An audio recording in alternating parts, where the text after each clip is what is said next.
At the stroke of midnight, the hammer fell. President Donald Trump, furious that his deadline was defied, unleashed a new wave of punishing tariffs on his closest ally. He accused Canada of failing to negotiate in good faith. But from Ottawa, the response wasn't panic. It was a calm, calculated message from Prime Minister Mark Carney.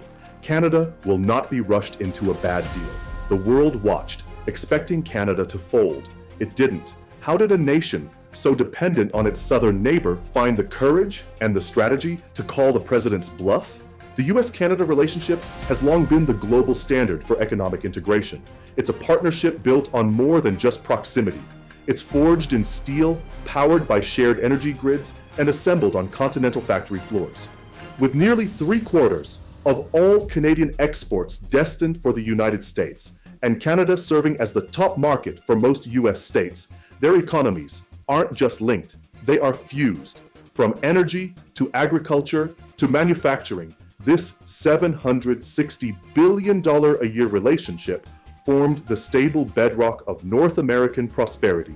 But this foundation began to crack under the weight of America First nationalism.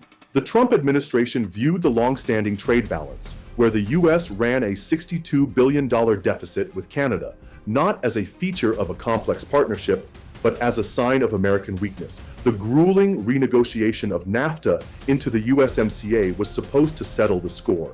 It didn't. In the spring of 2025, the White House imposed punishing 25% tariffs, using trade as a weapon to coerce concessions. Canada, under its new Prime Minister Mark Carney, refused to yield, firing back with its own retaliatory tariffs. This set the stage for a high-stakes showdown, with President Trump setting a hard deadline of August 1st for Canada to capitulate. The world's friendliest trading relationship had become a tense waiting game, with both sides refusing to blink.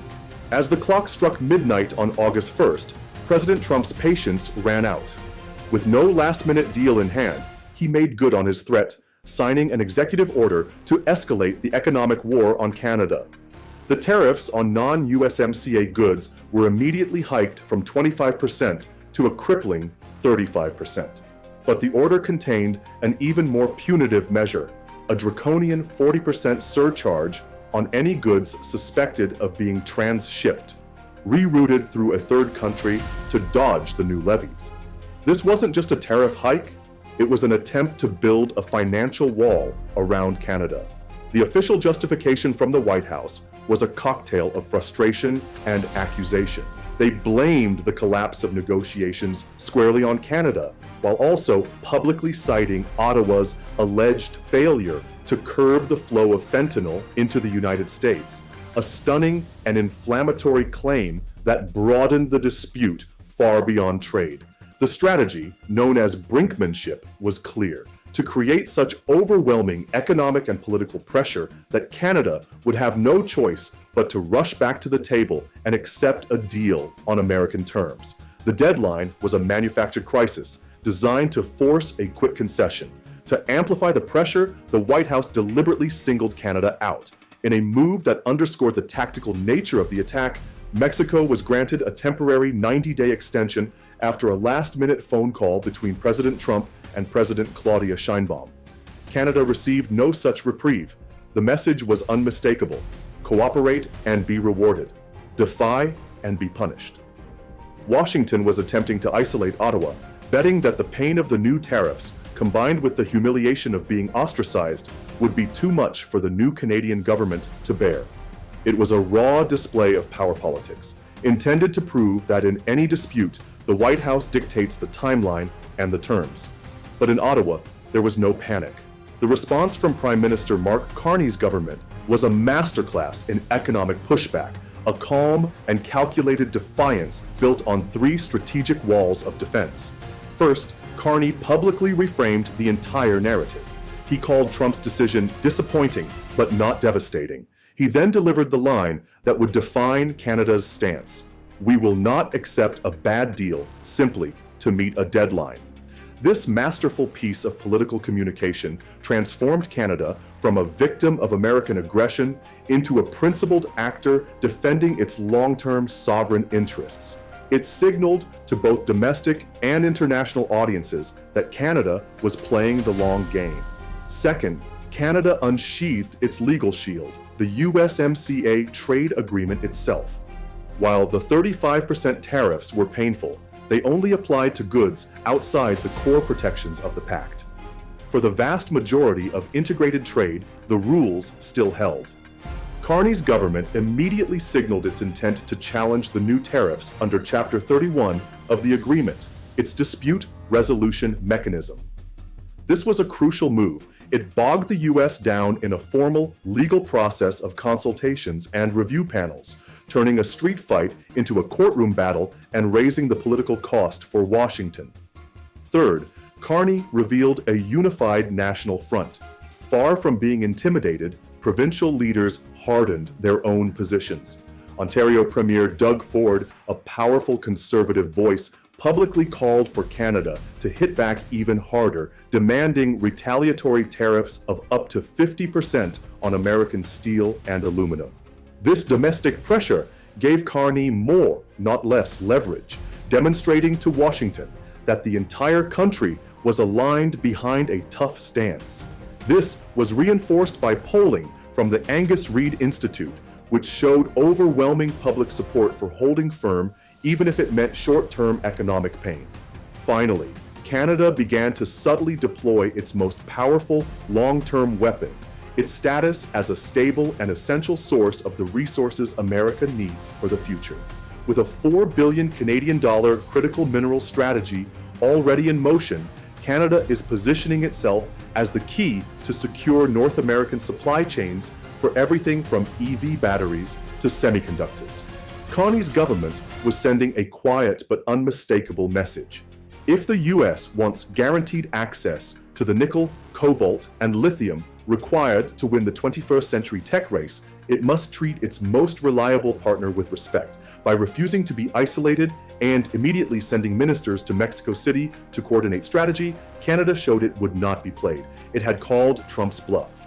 This has left the two nations locked in a dangerous and unprecedented stalemate.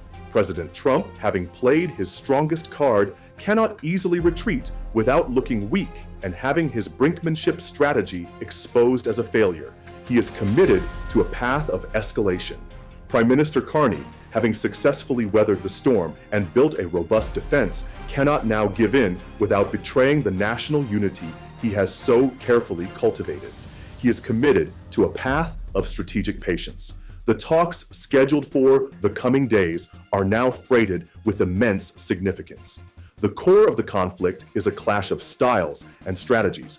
Trump's demand for immediate victory versus Carney's disciplined, long-term vision for economic sovereignty. With neither leader able to afford a retreat, the $760 billion partnership that defines North America hangs precariously in the balance.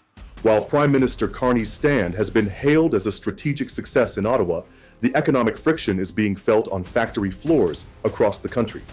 For a Canadian company that manufactures specialized automotive components or chemical products, goods that may fall just outside the stringent rules of origin requirements of the USMCA, the 35% tariff is a death sentence for their US export business. The immediate effect of the August 1st deadline was a deep freeze. New orders from American clients evaporated overnight, replaced by uncertainty and fear. This isn't a hypothetical, it's reflected in hard data. The S&P Global Manufacturing PMI, a key indicator of economic health, fell to 46.1 in July 2025. Any number below 50 signals contraction. This contraction is the direct result of thousands of business owners making painful decisions. Faced with the new tariffs, they have been forced to halt investment, slash production, and put hiring plans on hold.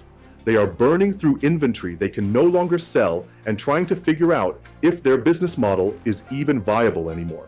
The brutal 40% anti-transshipment penalty means they can't simply find new routes to market. The tariff wall is absolute. While Canada's massive energy sector and fully compliant automakers are largely shielded, this vital segment of the Canadian economy is bearing the full brunt of the trade war.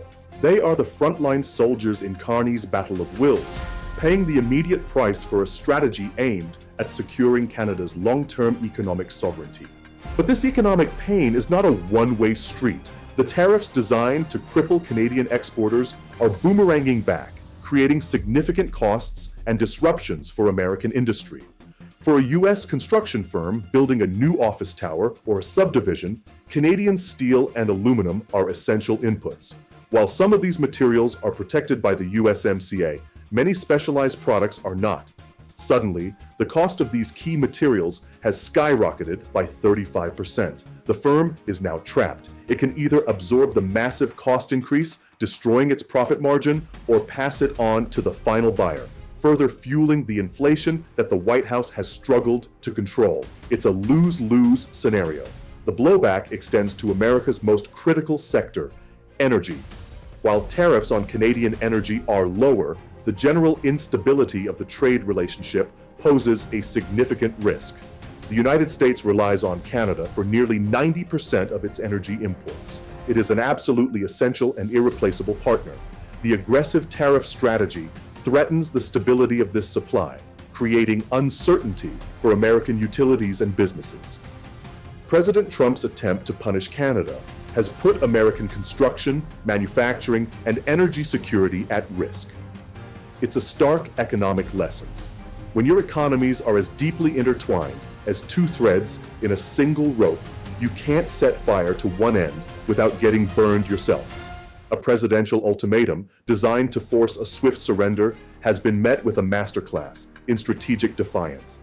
Donald Trump's brinkmanship has run headfirst into Mark Carney's multi-layered wall of defense, leaving the world's most integrated economic partnership in a dangerous deadlock. The conflict has exposed two fundamentally different visions for power and negotiation. One nation wields tariffs like a sledgehammer. The other counters with legal process, national unity, and long-term strategic leverage. In the race to define the future, will North America win together, or will both nations lose by trying to go it alone? Are you American or Canadian? Share your story and your perspective in the comments below.